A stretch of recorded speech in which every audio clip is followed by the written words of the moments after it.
Hola Antonio, Victorio Calero en directo para Real Madrid Televisión. Has ganado esta competición, la Champions, con el Real Madrid. Has jugado partidos históricos con el Real Madrid en este estadio. Por toda esa experiencia que tú tienes, ¿cuáles dirías que son las claves para un partido como el de mañana? Gracias. Hola, buenas noches a todos. Pregunta en español, pero yo respondo en inglés. Yeah, I've been in many matches like this. As you mentioned, I won the Champions League with Real Madrid, and yeah, like this type of moments, this is what you're working for in this type of games. And yeah, of course, we played City a lot of times now in the past years, but yeah, they are one of the best teams in Europe, and it's always a pleasure to play against the best. And if you want to win the Champions League, you have to compete against the best. Tony, Manuel de Juan para Diarias. You prefer question in Spanish or in English? No, en español. Físicamente, ¿cómo te encuentras? Porque has pasado muchos problemas durante el final de la temporada pasada. La temporada sigue siendo muy exigente, el calendario es muy exigente. ¿Tú te ves listo y te ves bien como para aguantar este ritmo hasta el final de la temporada? Yeah, as you mentioned, I had physical problems, but yeah, that's in the past. And because if you can count well, you can see the last matches. I've always been on the pitch, and I'm feeling good. I'm ready for this stage. And to be honest, and also this was my aim. This is what I was working for, and to be at this time of period, to be fit and to be helpful and useful for the team. Hola Antonio, ¿qué tal? Joel del Río del diario Marca. Analizando los datos de Haaland del otro día, solo tocó el balón 10 veces, le ganaste absolutamente todos los duelos, ningún disparo a puerta. No sé si tienes la sensación de que te has convertido un poco en su bestia negra y cómo haces para frenarle también. Yeah, like I don't think too deep about like things like this. Of course, for you it's numbers, but for me, because in the game when I remember in the group stage, he had the better of me. So like players like this, players like Erling Haaland, first of all, it's a huge pleasure to play against this type of player, because I like the physical battle. I want it, I need it, and the same as him. So it's always and it's not only me. It's also like I think the other game, the first game against them, Dean Huijsen also did a great job. So it was a collective thing, and yeah, but I'm looking forward to it. Hola Antonio, Abraham Romero, El Mundo. Quedan pocos meses para que termine tu contrato en el Real Madrid. Son meses importantes para el equipo, pero meses importantes para ti también. Te quería preguntar si quieres renovar con el Real Madrid y si hay conversaciones para ello. For me, what is the most important thing is that I'm healthy. This is what I was looking for, and I am right now. I feel good. I feel great, as I mentioned before, and yeah. All the rest, I'm very sure it will solve it by itself. It's not the time to speak about any type of things. ¿Qué tal, Antonio? Martín de Aquí Diario. Dices que no es el momento de hablar de ello, pero para el madridismo es un jugador importante. En muy poco tiempo te has metido en el corazón de esta afición. ¿A ti te ha llamado ya el Real Madrid? ¿Ha hablado contigo para hablar tu renovación?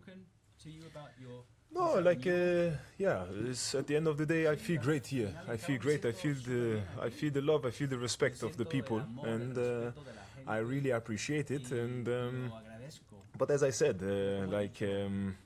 You know, sometimes you have to make decisions not basic only on emotions, you know. And but for me, at the minute, there's no time to think too much, because for me, I am fit now, and I have to do my job. And but still, I love, obviously, I like Real Madrid. I love Real Madrid. Me encanta Real Madrid. Me encanta estar aquí. Hola Antonio, ¿qué tal? Rubén Cañizares de ABC.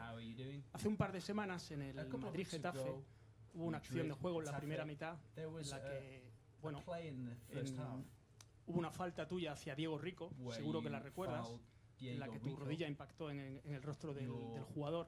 Luego al jugador le preguntaron al día siguiente qué había pasado con esa acción y dijo que tú fuiste adrede, aposta, a darle con la rodilla en la cara y que fuiste a hacerle daño.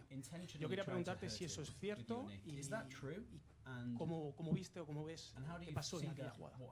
Yeah, at the end of the day, you see the images with slow motion. Of course, it looks terrible. I don't take nothing away from it, but in the action itself, I think, and also what the player said, like I don't take nothing away from him, but as the player said that it was like almost that I killed him or something like this. I think he doesn't need to exaggerate, because if I had the intention to do that, he wouldn't have stand up. I don't justify it, but the way he spoke after the game is like I killed him. So, but he was running after, no?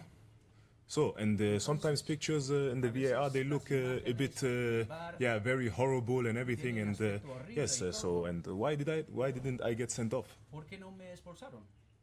So, at the end of the day, like it was never my intention to do purpose on him. Like we all know, I'm a player. I like to be tough on the pitch and everything, but still, I have boundaries. I also have boundaries. I'm a human being. So, like that's why I think the boy exaggerated a bit, because they won and everything and this and that, and maybe he needs some, how to say, like he needs to be the star at something, you know. But because you need to be careful with words, if you say almost kill and everything, this and that, because we see what happens in the world, so we have to keep it a bit low.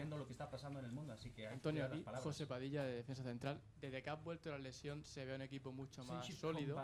Hay mucha gente que dice jugadores como Haaland, que tienen 20 años, o Asensio, 23, necesitan a un Rudiger a su lado. ¿Cuánto es importante tener un veterano como tú, con 33 años, 200 partidos en el Madrid, para estos jugadores tan jóvenes que emergen? Yeah, I think I see my role as very important, because, as you mentioned, we play with a lot of young players, and some are new, some are a bit longer there, and like we have to help them. Like especially me, I see it as my job to help them, to try to make them better, and to take the responsibility. And this is what I'm doing. And but also it's important that young players need to also know their role in accepting that they have to listen, and not thinking that they are, I don't know, Sergio Ramos or Maldini or something like this. No, like you can only help those who they can help also a bit themselves. Buenas tardes, Antonio. Aquí Jaime Herrero para Disidencia Deportiva en Radio Intereconomía. Ya sabes lo que es ganar una Champions con el Real Madrid, además marcando ese penalti decisivo en este mismo estadio en los cuartos de final. En una temporada en la que están subiendo muchos canteranos, ¿cómo es tu relación con ellos y qué consejos les puedes dar como un jugador veterano? Yeah, like it's almost like before, as I said, you as an older player, you have to take the responsibility either way, and take off the pressure of the younger players. And this is how I see myself. And to be honest, also our young boys, they're doing well. Like for example, like Thiago, that they come up the ranks. Like there's a lot of them. Like against Elche, there were so many, and they're doing a good job. And the coach knows them, and also heads up to the coach to give them this type of confidence. Hola Antonio, soy Damián Castillo, libero para Real France. En el bus, cuando estabais llegando hacia el estadio en esa ida de octavos contra el City, le dijiste a Tchouaméni, si corremos, corremos, si morimos, morimos. Mañana tiene que tener el Real Madrid esa mentalidad para afrontar el partido contra el Manchester City. Not only, we don't need only this mentality tomorrow, we need it all the time. It's how I said, how it is, and it's basically just, either we win together or we lose together. It's either way, so we choose. Hola Antonio, aquí al fondo, Olivier Lorenzo del País. Tus enfrentamientos con Haaland forman parte un poco de toda la historia de esta serie de enfrentamientos contra el City, que se repiten cada año, a veces cada 2 veces al año. Tú eres ya un jugador veterano, te has enfrentado a mil delanteros. ¿A ti qué crees que te ha aportado este enfrentamiento con Haaland para tu carrera? Gracias. Yeah, Yeah, I faced Haaland now many times, and I repeat myself many times again. And he's a world-class striker already, and he's a young man. He's very strong, and yeah. But as I said before, I like this type of duels and everything. And what have it done something with my career? Yeah, because probably in my first season here, because everyone, I think no center back could have really beaten him, and yes, I was one of the first one who showed him a bit that yes, I can keep up with him. So, but in terms of that, yeah, I just find it fantastic to play against him because he seems like a good guy, and he's a better footballer even. So that's about it. Antonio, aquí hola, Luis Castro, Radio Nacional. Hace 2 años, en este mismo estadio, fuiste el héroe con ese penalti decisivo.